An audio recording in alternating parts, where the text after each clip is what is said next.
عارف إن الطفل اللي بيقعد قدام الشاشات أكتر من 3 ساعات معرض إن يجيله اضطرابات سلوكية بنسبة أكبر من 40%؟ إدمان الشاشات من أكتر المشاكل اللي بتواجه الأطفال دلوقتي.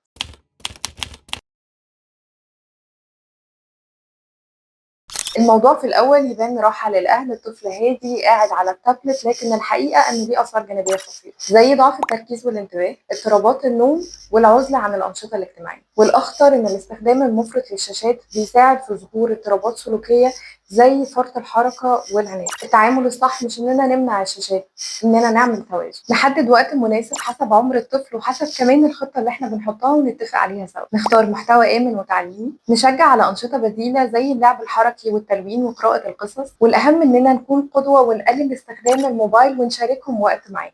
إحنا في مركز زين الطبي عندنا وحدة علاج متخصصة لعلاج الاضطرابات السلوكية عند الأطفال، مع أشطر الأخصائيين النفسيين المتخصصين في العلاج والتشخيص المبكر، عشان نساعد الطفل يرجع يتواصل طبيعي ويطور مهاراته. لو قدرت تحدد وقت معين لاستخدام الشاشات مع ابنك شاركنا في الكومنتات. لو حاسس إن ابنك عنده علامات لأي اضطرابات سلوكية تقدر تعمل جلسة تقييم هنا في مركز زين مع كلاني دول.